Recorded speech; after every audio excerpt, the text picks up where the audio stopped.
एक फूल कली के लाज नैया परदेसी पिया के आस नैया।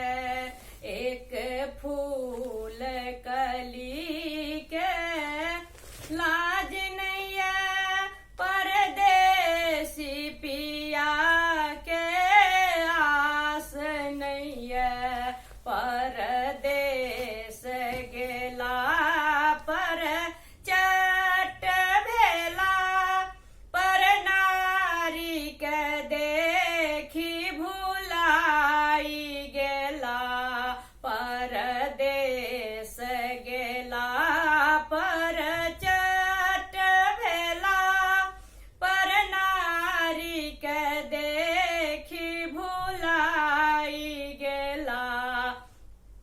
एक फूल कली के लाज नैया परदेसी पिया के आस नैया।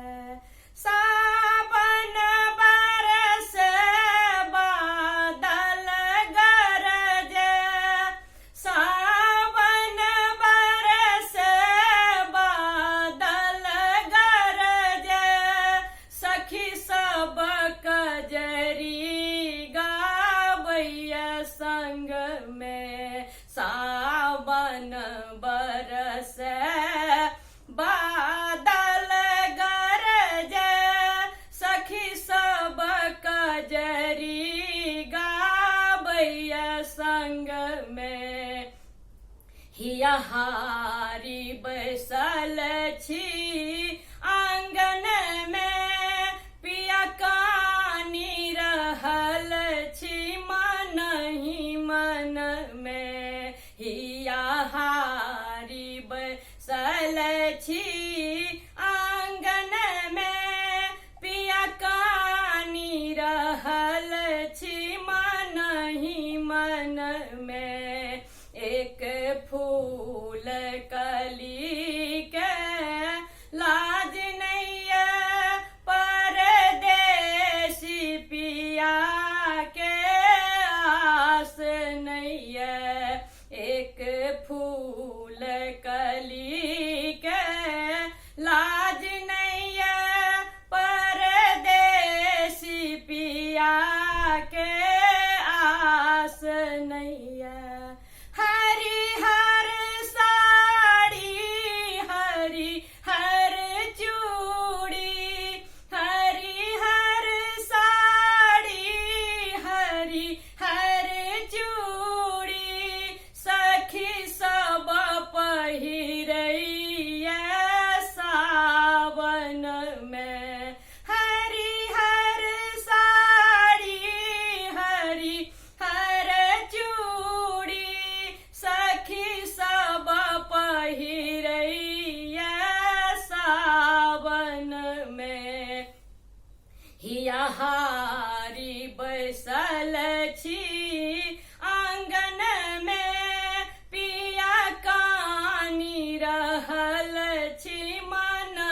में चिट्ठी लिख लो संवाद दे लो पिया नहीं एलो आहा सावन में एक फूल कली के लाज नहीं है परदेसी पिया के आस नहीं है एक फूल कली के लाज नहीं है परदेसी पिया के आस नहीं है धनी धीर धरू गंभीर बनु धनी धीर धरू गंभीर बनु हम आबि रहल छी अहीं के लग में धनी धीर धरू गंभीर बनु हम आबि रहल छियै सावन में एक फूल कली के लाज नहीं है परदेसी पिया के आस नहीं है